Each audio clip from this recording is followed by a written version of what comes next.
Get Engaged is a monthly podcast brought to you by Lutheran Social Services of Southern California, where, ignited by faith, we live out God's love by embracing, equipping, and empowering vulnerable people in Southern California.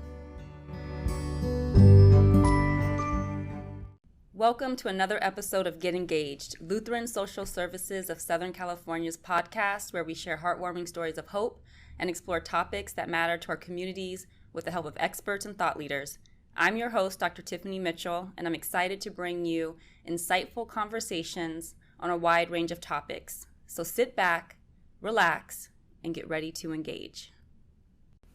June 2023 marks 2 years since President Joe Biden signed the Juneteenth National Independence Day Act on June 17, 2021, designating Juneteenth as the 11th federally recognized public holiday in the United States. Juneteenth commemorates the emancipation of enslaved African Americans in the United States. Over the past few years, more and more communities and companies have been celebrating Juneteenth, honoring its powerful message of freedom, resilience, and equality.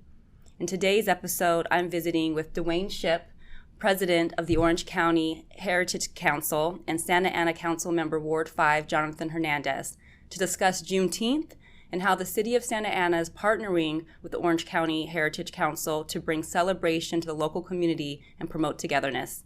The theme for this year's festival is Together We Make a Difference. Welcome, Dwayne. Welcome. So I'm so glad that you can join us today. Please share a little bit about the history of the Orange County Heritage Council and its role and legacy in the community. The Orange County Heritage Council was formed in 2008, reformed. So it started in 1980, was the Orange County Black Historical Commission, under the leadership of my mother, Helen Shipp, the late Helen Shipp.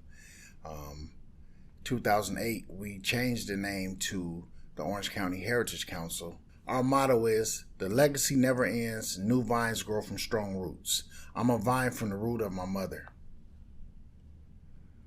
Thank you for sharing that. So your mother started, pioneered what today is now the Orange County Heritage Council. Correct. Tell me a little bit about the work that is being done through the council and what that work means to the local community.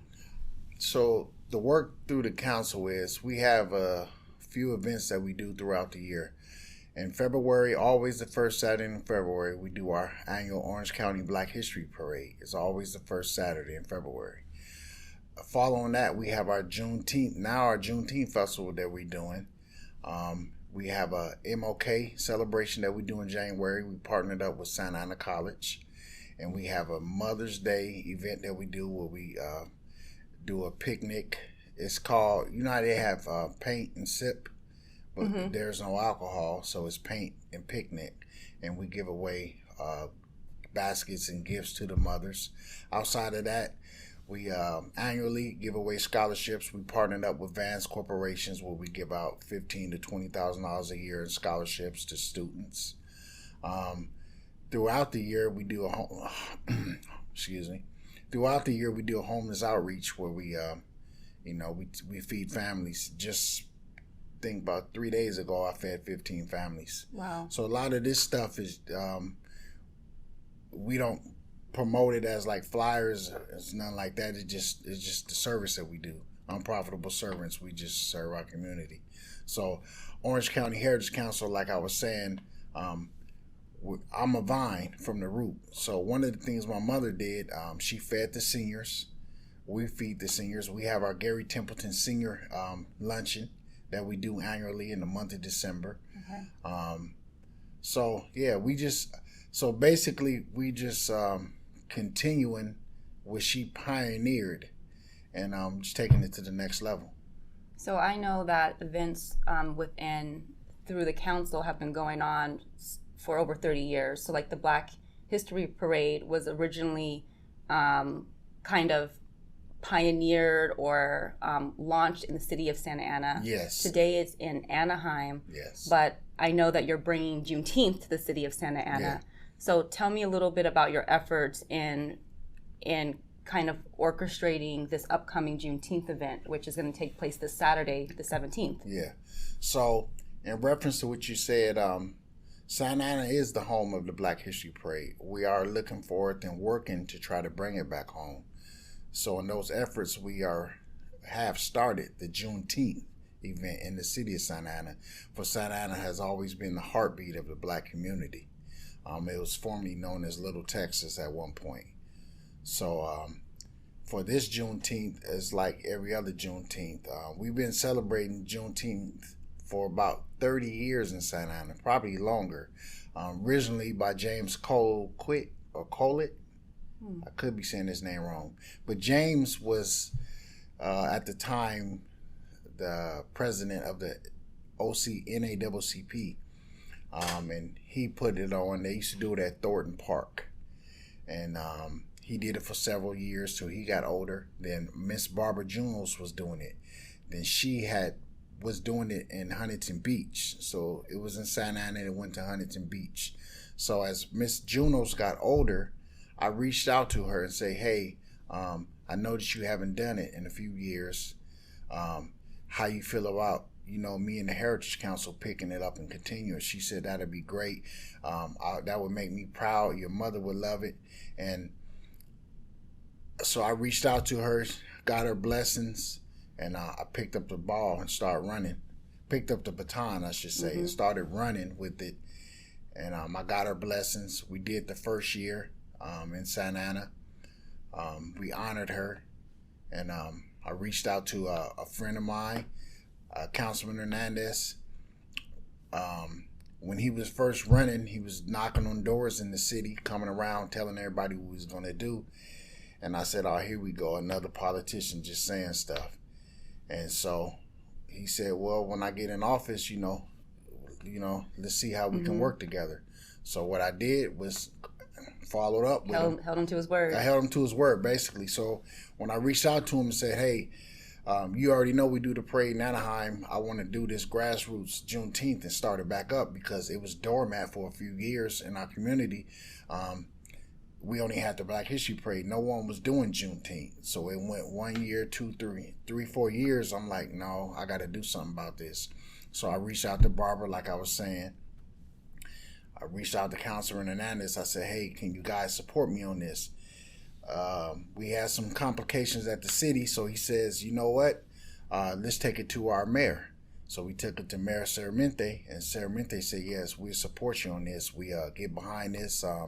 Any red tape you got as far as permits, between my office and Councilman Hernandez's office, we take care of this and help you. So we went out there the first year of the city, without the city financial support, and just put it on. We had about 30, 40 vendors. It was a nice event. Following year, Councilman Hernandez, keeping his word again, say, hey, I want to bring this to the dais of the, of the council. He brought it to them and say, hey, let's bring this and let's let the Heritage Council chair this since they had already started it and was doing it, and let's support them. And so he did what he said he was going to do. And that's where the funding came in, and we were just able to grow the event, and that's where we are now. Thank you for sharing that. We'll be right back with Dr. Tiffany Mitchell and this month's guest. To read a free digital copy of Engage magazine, go to lsssc.org.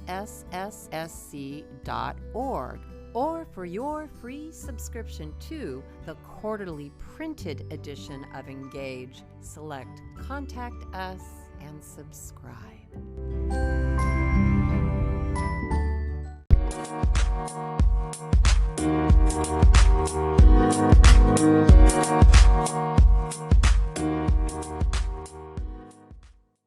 Dwayne, what can we expect to experience at this year's festival? This year's festival is going to be great. Most importantly, it's going to be family, it's going to be food, it's going to be fun, and it's going to be history. We have the OC Deltas teaching history. We have live entertainment. We have all different type of food vendors. We have a car show. And what most people will like is free. Another, like others, Juneteenths I see online, they're charging. one of the things we wanted to do was make it free to our community, because everywhere you go, everyone's charging in about capital. So we wanted to get the money made available to us so we can be able to put on something for our community for free. Mm-hmm. So it's going to be a free event. As I said, lots of speeches, dance, African drum line. We have Talib Kweli performing. We have DJ Battle Cat. We have DJ Mike Smooth. We have Sherelle. We have Lighter Shade of Brown. We have so many artists that will be performing. It's a family event, clean event, no alcohol, no marijuana, none of those sorts of things. Completely family, no cussing, just clean, and a lot of history. We have a senior section for the seniors to sit in, a covered area for the seniors. We have some games too. We're gonna have like a little breakout area for dominoes, in case people want to play dominoes. And then we just encourage everyone to bring out their chairs, their lawn chairs, their umbrellas. Don't bring tents, but bring your chairs and bring your umbrellas and stuff like that. So it really does seem like it's gonna be a almost like that, like a family event. I can just think about when I go into a family event and you just kind of show up, and it's about community, it's about togetherness, it's about just enjoying each other's company and just loving on each other and honoring the people that you're around. One community, OC, that's what the OC stands for, one community. One community. Because we are all one community. So OC to me means one community. If you look at our theme for this year, it's called Together We Make a Difference. And if you look at the way we are right now in life, in the world, we all need to be together in order for things to work. No matter your ethnicity, no matter how tall you are, how short you are, none of that. We all have to be together to make a difference, because together we make a difference. One race, the human race. Together we make a difference. Like that.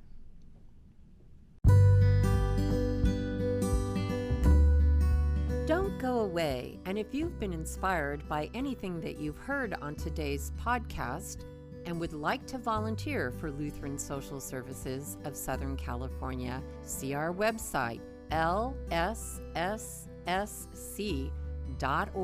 Select Donate, Volunteer, and donate your time and talent to a cause you care about most.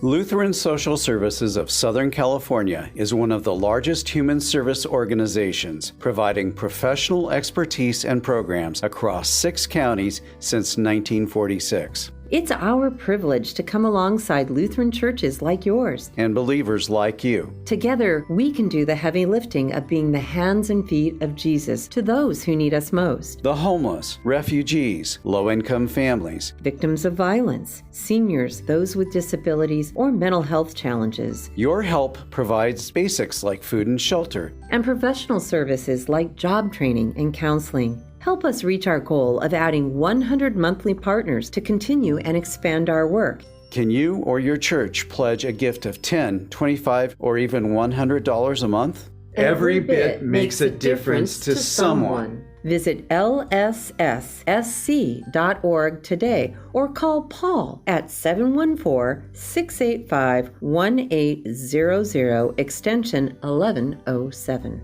Yes, call me at 714-685-1800, extension 1107.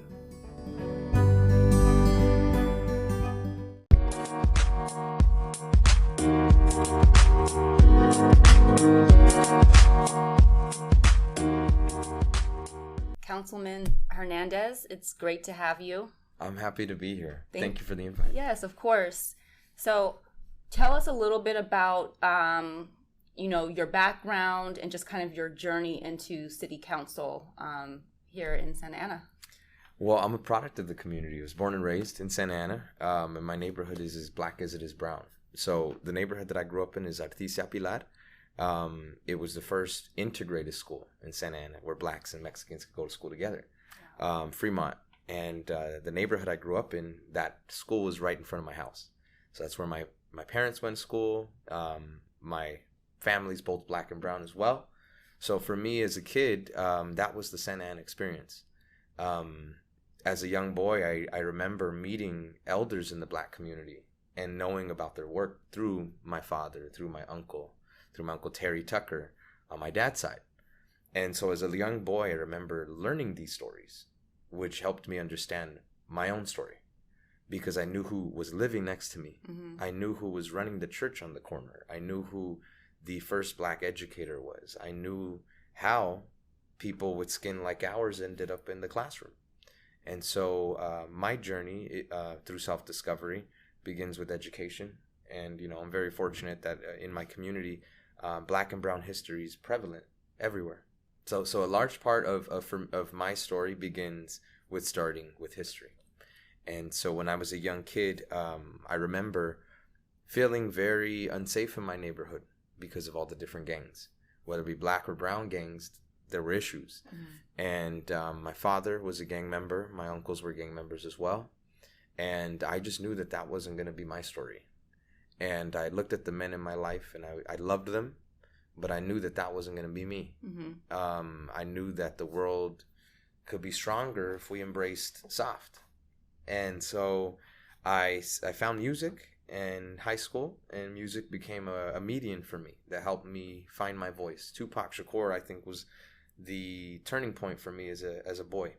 When I found Tupac Shakur, my grandma threw the tape out because it was Machiavelli. Okay. And she threw it out, had Tupac on the cross.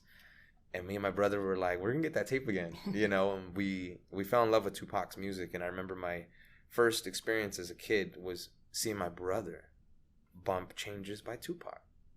And I just remember being like, that's not rap. Because that did something to us when we heard it. There's a deeper message within his... I remember being like 9 years old and dedicating Dear Mama to my mom on Mother's Day. Because I knew nothing ideal was happening in her life, but I knew something special was happening when I heard Tupac. And so when I grew older, I grew through music. Because I didn't have that family support system develop me. I had music. And so my journey wasn't a conventional when I became a dad at 17. And, both sides of my family, unfortunately went a lot of the wrong ways. And so Tupac, Maya Angelou, a lot of poetry, a lot of reading, a lot of music is kind of how I found my voice. And ultimately, through tragedy, sometimes you see triumph. I became a father at the age of 17. Very unconventional journey for myself. And in becoming a dad at the age of 17, it presented a very radical truth to myself at a very young age, right? And it is, am I going to repeat the cycle or I'm going to break it? And so becoming a dad at 17 really put that question in front of me, and I decided to break that cycle.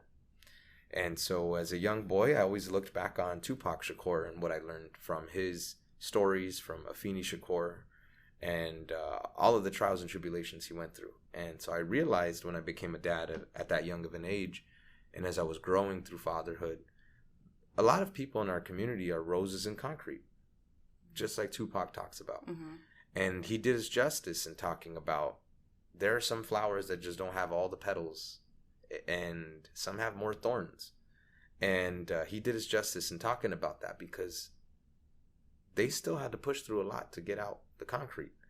And so when I remember reading that book, I looked at parenting and the circumstances I had as that. And so I thought, well, who am I to be ashamed of where I'm at? When roses that come back to the concrete, come to the concrete, only then can we create rose gardens. So I thought, I'm going to pour everything that I ever needed into my daughter. Mm-hmm. And I'm going to do that with children and families across our community. And it started as simple as that, and then it became more specific. And when George Floyd died, that's when my work became very, very critical in the lens of Tupac's framework of very radical truth. Roses growing in concrete. How do we grow roses in concrete when black bodies are being murdered in cold blood? That's the world we live in today. Mm-hmm. And as a Chicano living in Santa Ana, I'm looking at that. And I'm speaking and reflecting at the same time. Mm-hmm. I'm looking at what's happening in Black America. And I couldn't help but feel bothered that brown people didn't feel like it was uncomfortable enough that they had to say something, that they didn't have to say anything. And I just remember thinking, not on our watch in Santa Ana. Right. We got something to say about what's happening to George Floyd. There doesn't need to be a disconnection between us versus them, that we are all one people. You said it earlier. Yeah. And so I'm glad that you're bringing that type of awareness. And when you talk about roses growing from concrete, when I think of that, you're really talking about tenacity, you're talking about resiliency, you're talking about adversity and a type of strength that a lot of people can't fathom.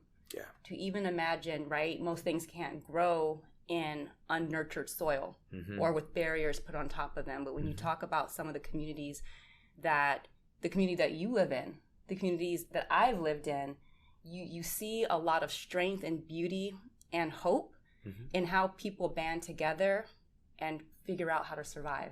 Yeah. And so why not make a way, change the path? And you're doing that. I've read a lot. I read your bio and the amazing work that you're doing to foster change for youth within the community. And not even just through music, but through MMA and some other types of extracurricular activities. And so it does start with one person making a difference, providing an opportunity or a pathway for people to believe that there's more than what they're experiencing. Indeed. So I appreciate what you're doing, and I'm glad you're in city council, because it's people like you who are really going to make a difference and inspire the younger generation that, hey, he's just like me. If he can do it, I can do it. Indeed. And I just want to say thank you, because the work is thankless. I mean, I don't do it to be thanked. And I will show up on the worst of my days. So it's always refreshing, to have those affirmations. And I just want to say thank you, because it means a lot. And I know that the feeling that many people in the Black community have in Santana is a feeling that isn't a stranger to the Black experience. And that is that commonality of roses from concrete, that tenacity. Oftentimes it's overlooked in this country. And so to draw that parallel that we see today in Black America, and to see that parallel still existed when people fought for Juneteenth. We already had the 4th of July at that point, and people still weren't free. Mm-hmm. And Black people still aren't free in this country, even with Juneteenth. And so I, as an elected official, I have to stand on that, because Black people are still being killed in even larger numbers than they were in 2020. Police are killing 3 people a day. And since 2020, those numbers have only skyrocketed. And we're looking at a time in this country that I think is very much reflecting where we were in the 60s with the civil rights movement. I think we're approaching a second civil rights movement.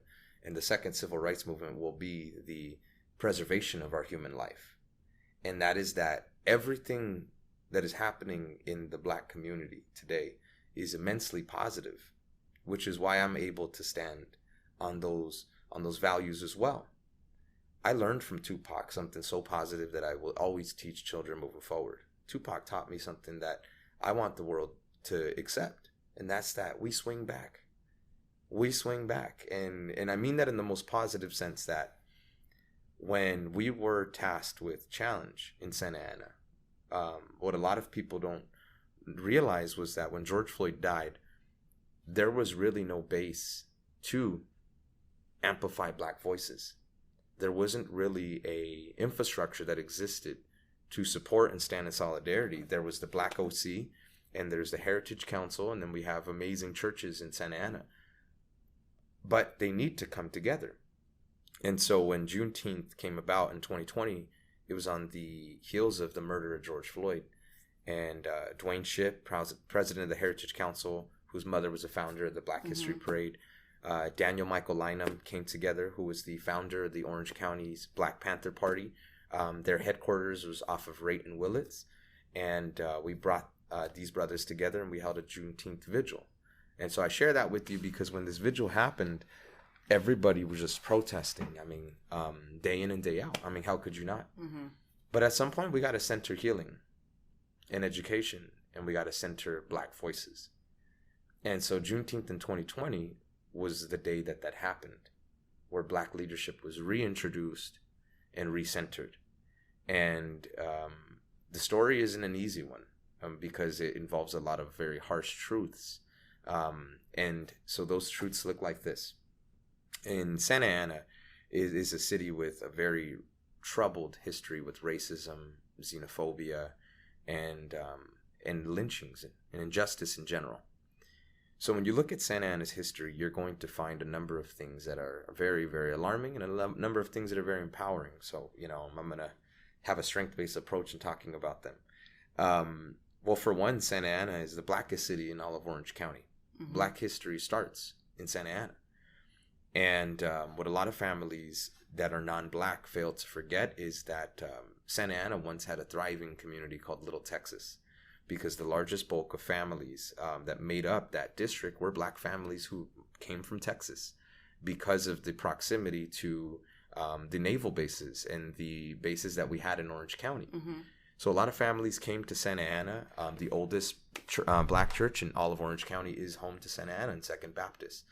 And they just recently celebrated 100 years. So there's all of this powerful history. And then there's this very dark history where I'm going to approach it with a very strength-based approach. But Santa Ana is also home to the only act in government history where a city used, government to enact a xenophobic and racist attack on minorities. In 1906, they burnt down their Chinatown. I was a council member who led the Chinatown apology.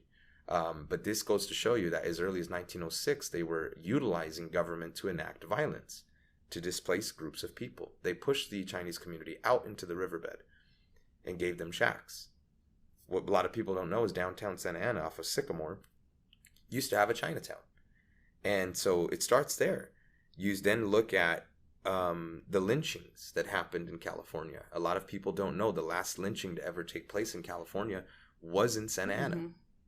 And his name was Francisco Torres. And so in light of all those injustices at the beginning of the decade, you swing into the civil rights movement and you see a lot of powerful demonstrations coming from Santa Ana.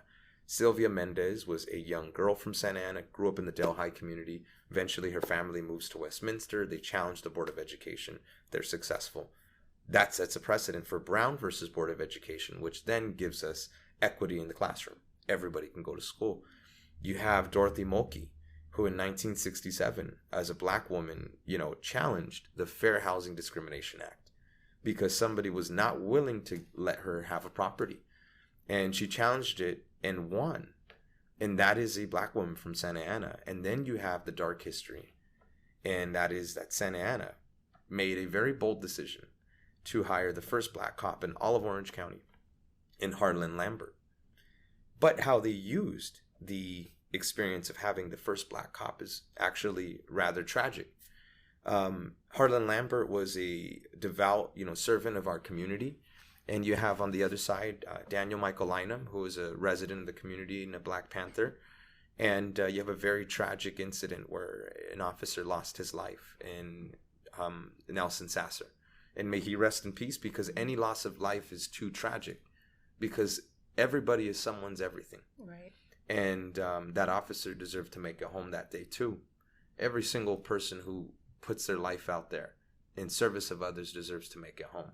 And so I want to send my condolences to his family, because I'm sure that they still feel the impacts of that grief, because that's a real human being. But the tragedy affects two people. That man lost his life that day, but so did another, an innocent man. And Daniel Michael Lynham was falsely imprisoned for the murder of this officer. Daniel Michael Lynham, after 31 days, was then exonerated of the charges and freed. He then went to prison down the line as he was figuring his life out. As you can only assume, being titled a cop killer when you're innocent can destroy your life. Mm-hmm. He eventually had to leave Orange County, eventually became a pastor, and now devotes his life to service. I share the story because Juneteenth of 2020, Daniel Michael Lynam came back to Santa Ana because of the murder of George Floyd. And I was the only brown man involved in the Juneteenth action of 2020. And I remember standing there, and we were behind City Hall, and I remember saying, we're going to introduce a Juneteenth festival, and the city's going to pay for it. And a year later, we did. And in 2022, we brought Harlan Lambert and Daniel Michael Lynam together for the first time in Santa Ana, and we put them both on the same stage in Juneteenth. And not one police officer showed up to meet Harlan Lambert. And so I say that because I want to give him his flowers, because Juneteenth is representative of those two freedom fighters that stood on that stage last year. You had two leaders in the black community that were fighting for freedom, that just took two different roads. And they found out at the end that all they had was each other. And that's what we want to center in Santa Ana. We want to center black families. We want to center black stories. We want to center black experiences. Not from a brown lens, not from a white lens, but from a black lens. And so Juneteenth is about telling the radical truth of the black experience, specifically in Santa Ana, and how Santa Ana is a community that doesn't just represent black families and black excellence, but these are the freedom fighters that can change the world. They come from Santa Ana. You said it earlier, pioneers. And so I don't take that lightly, that I live in a community that has bared me a lot of the freedoms I have today. Thank you for sharing all of that, because Juneteenth is a celebration of freedom, and it's as much as it's tied to the end of slavery, it's also opening a chapter for healing and growth. Yes. And so when you talk about freedom, what does that look like in our various communities? Yeah. And so Santa Ana has a rich history, whether it's colorful or dark, it has a history. Yes. And what we do today makes a difference for how we move forward in the future. And so I'm glad that Juneteenth is happening in Orange County, in Santa Ana, where there's an opportunity to foster growth, to foster togetherness, to foster healing, because at the end, that's what the celebration is for. It's freedom. Yeah. It's freedom and liberation for all, but it stems from, the era of slavery. So. Yeah, and it's a story that a lot of people still want to gloss over, right? I mean, you see cities having 4th of July celebrations before they have Juneteenth acknowledgments. But we know whose voices they're centering when they do that. Which is why I place a large emphasis on black and brown unity. And you'll see black and brown components in this Juneteenth celebration. And as a Chicano, I just want to say thank you to Lighter Shade of Brown, who is a very influential Chicano-based. They were the first Chicano hip-hop group. Shout out to Malo Mayonnaise, who was the first, Latino to get on a record. And then Kid Frost. But Lighter Shade of Brown, what a lot of people don't know, my brother Dwayne is so humble. So I'm going to just give him his flowers right here. Lighter Shade of Brown, we were chilling in the park, waiting for the sun to go down. So that brother, ODM, One Down Mexican, is a Santa Ana native. I did not know that. He grew up with Dwayne Shipp. They went to middle school together. Really? They went to middle school together, and I'll tell the story because Dwayne didn't tell it earlier.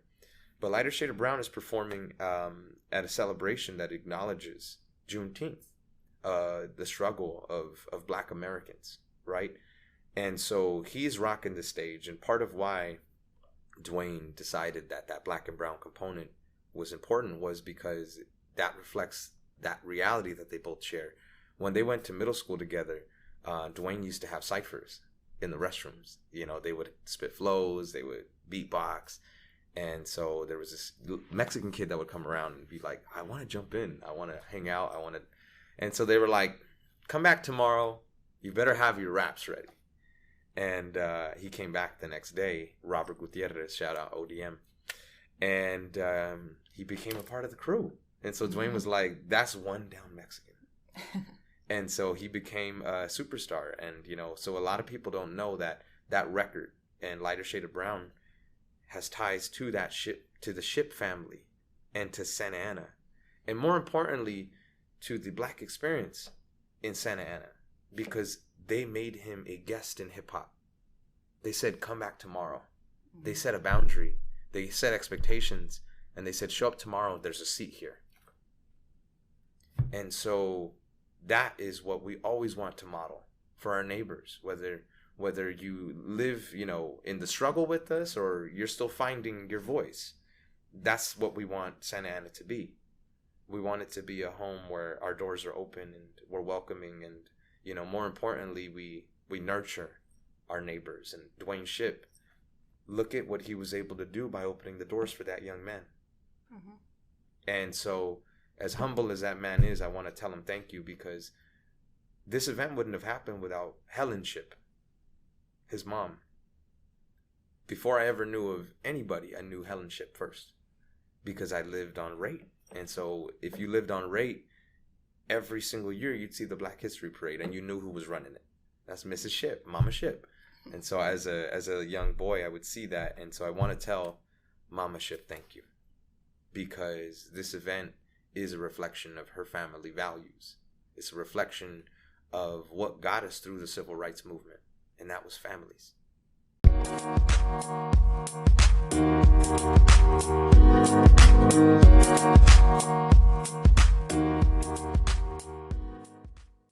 Councilmember Hernandez, thank you again for joining me today. I'm just blown away by the rich history of Santa Ana and all that you're doing to continue to make a difference. And so I'm really looking forward to this Saturday's event.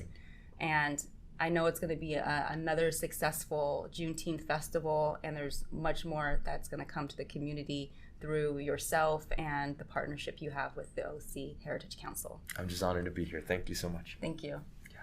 And thank you all for tuning in to Get Engaged. I hope you enjoyed today's episode.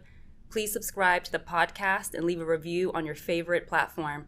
Don't forget to follow us on your favorite social media site and keep up to date with all the ways LSSC embraces, equips, and empowers Southern Californians in your community. Until next time.